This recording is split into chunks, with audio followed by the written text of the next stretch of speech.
G'day everybody, welcome to Desert Survival. Today I'm going to be responding to someone on a forum who claims he's United States Marine Corps. He wears a uniform on his profile picture and he's clueless and brainless. So I don't know whether he's just BSing me about being in the Usmc, and I don't really care. The thing is, once you start BSing people and you're wearing a uniform, you come across like, you know, your air of authority. You've had the training, you've had everything else, and so people are actually going to listen to you more than the average Joe like myself, and that to me is extremely dangerous, especially when they cannot even get their cacti right. Just for a little information, Terry, this is a barrel cacti, this is a choya, and over here is a prickly pear. So choya, barrel cacti, and prickly pear. And Terry seems to think that a prickly pear is the worst cacti in the desert. Okay, can you see how thin these spines are? If I just put my finger there as a reference, you know, they're pretty thin. They also can break off really easy. If I just do that, see? And this is a choya, and you don't want to put your hand anywhere near this. Seriously, you don't. It will definitely bloody hurt.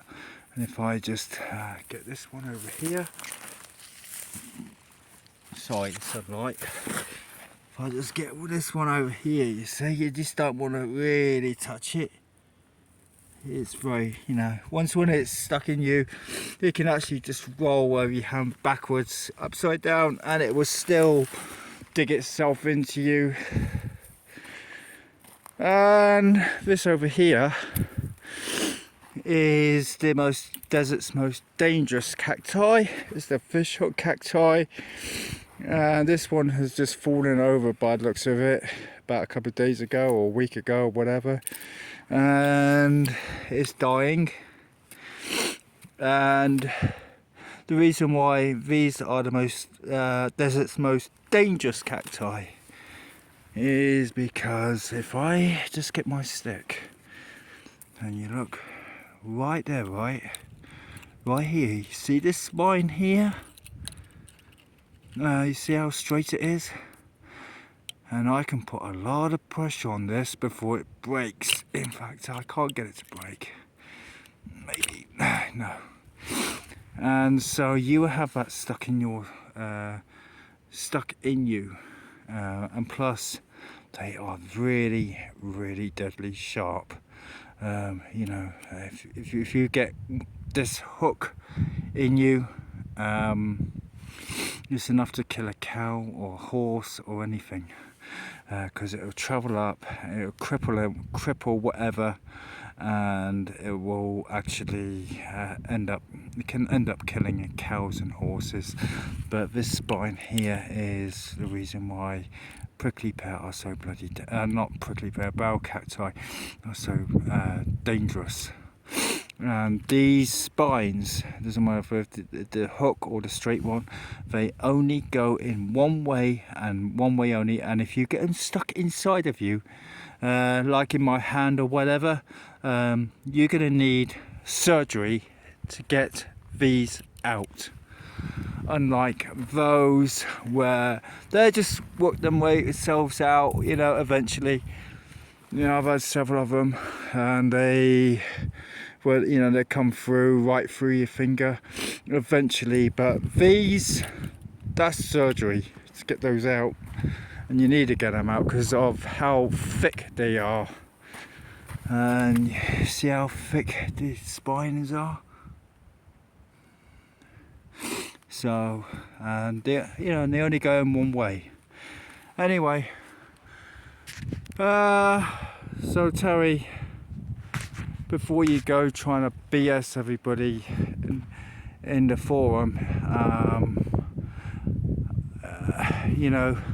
about thousands of gallons of water coming up from the ground, and then you modify it to something else, Terry, and then you have to modify it again because I keep calling you out, Terry, to finally well, it's just rain coming down, that's what I meant. Basically, Terry, you're going to get people like me who are going to call you out. And by the way, you recognise that mountain, Terry? Anyway, and Terry, by the way, Catalina's over there. Anyway, bye. And Terry, if you're going to wear that uniform in your profile pic and you're just going to spout BS, you could at least just change your profile pic, alright? Because I'm sure a lot of people who are generally in the US MC or in the armed services would really not like you wearing that uniform, especially if you're going to be a brainless idiot and start spouting BS the way you have been doing. Anyway, bye. And as usual, as soon as I find the red button,